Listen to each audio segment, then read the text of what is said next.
ایک انہوں نے کہا، ایک بھائی نے کویشچن کیا تھا کہ بسا اوقات کوئی الٹی سیدھی کلپ تیار کرتے ہیں کسی بھی شخص کے بارے میں اور بھیج کر آگے کہتے ہیں کہ اس پر لعنت بھیج کر آگے شیئر کر دیں، تو کیا یہ شرعی طور پر درست ہے؟ دیکھیں، یہ انتہائی حماقت ہے، اور صحیح بات یہ ہے کہ اگر کوئی غلط بات کو عام کرنا چاہے تو ان بیوقوفوں کے ہاتھ میں دے دے، وہ اتنا شاید عام نہ کر سکے جتنا یہ اپنی جہالت میں عام کریں گے۔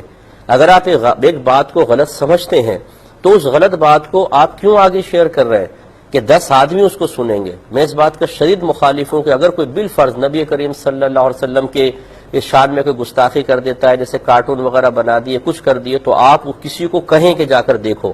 یہ گناہ ہے، یاد رکھیں، بہت بڑا گناہ ہے۔ اس کی وجہ یہ ہے کہ کوئی اس بدتمیزی اور بد تہذیبی کو سنے گا اور آپ نے اس کو سننے کی طرف دعوت دی ہے، یہ غلط ہے۔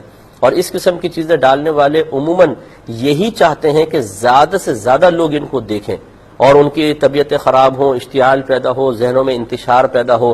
اب وہ تو ایک آپ کی طرف اس نے فارورڈ کر کے پیچھے ہٹ گیا، اب یہ خدام موجود ہیں جو نبی کریم صلی اللہ علیہ وسلم کی شان میں کی گئیں اس طرح کی بدتمیزیوں کو خود لاکھوں اور ہزاروں تک پہنچا دیتے ہیں۔ اس سے کوئی دین کا فائدہ نہیں ہوتا ہے۔ ہونا یہ چاہیے، میں یہ نہیں کہتا ہوں کہ ایسی چیزوں کو آپ بالکل نظر انداز کر دیں، جو قانونی طریقہ ہے، جو دائرہ شریعت میں رہ کر طریقہ ہے، وہ ضرور اختیار کریں، لیکن ان کو عام نہ کریں۔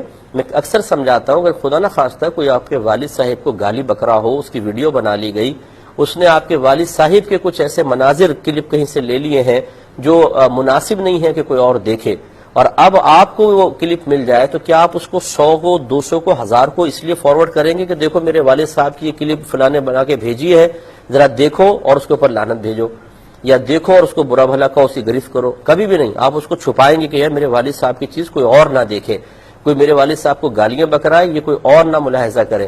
تو جب نبی کریم صلی اللہ علیہ وسلم کے بارے میں یا اور صحابہ کرام کے یا اسلام کے بارے میں کیسے آپ پسند کر لیتے ہیں کہ یہ چیز آپ کے پاس آئی تو آپ نے بس اتنا لکھ کر آپ نے سوچا شاید میں بہت بڑی خدمت کر رہا ہوں کہ یہ آپ دیکھیں، اس کو آگے شیئر کریں اور لعنت بھیج کے شیئر کریں۔